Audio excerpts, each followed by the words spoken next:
BRICS expansion is a top priority for this year's BRICS Summit.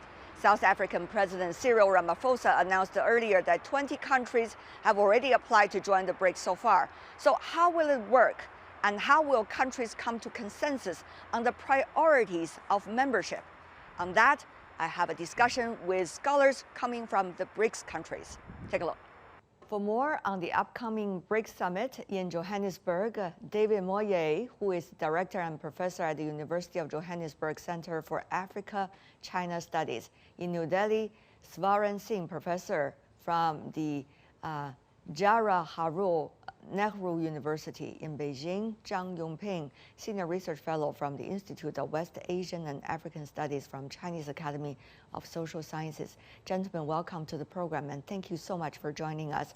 Now, the BRICS Summit is being considered by many as a great occasion for the Global South. Mr. Zhang, as a member of the BRICS, how is China articulate the importance and significance of this summit?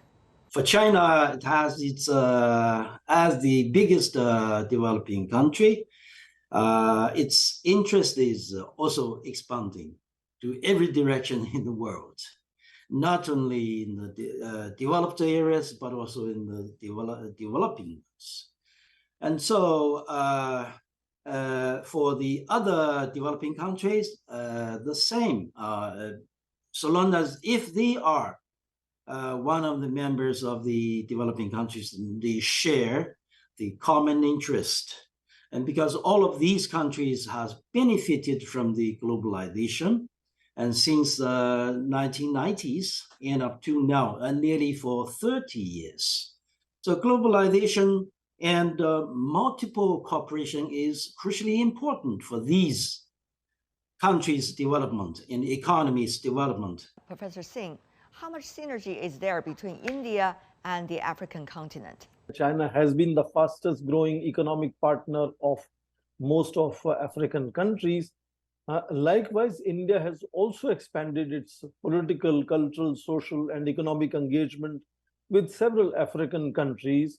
To give you a simple example, India, during its presidency of the G20 this year, has been pushing to include African Union as the 21st member of the so-called G20 groupings as of now. Africa is the future, so like other countries, India is also conscious in expanding number of diplomatic missions in many of these countries.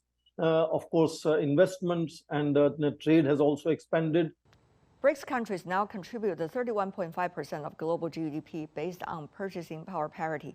Group of 7, the world's most advanced economies, fallen to 30.7% according to data compiled by Acorn Micro Consulting. Now, looking at these numbers, maybe there can be some kinds of blurring of realities, but how do you see the increasing economic power of the BRICS economies and also of the Global South? Professor Moye. These figures are telling us that the future economies won't necessarily be dominated by Western countries. I think you're going to see a bulk of Global South countries leading with quite a number of countries in the West, their ranking going much down and not enjoy this privilege that they have with the unity that they have in the name of being the most industrialized and preaching to the rest of the world. Thank you so much for joining us. And that's all the time we have for today. From the South African capital, Johannesburg, I'm Tian Wei. On behalf of my team here and back in Beijing, thanks for watching. And I'll see you tomorrow for our special coverage of the BRICS Summit 2023.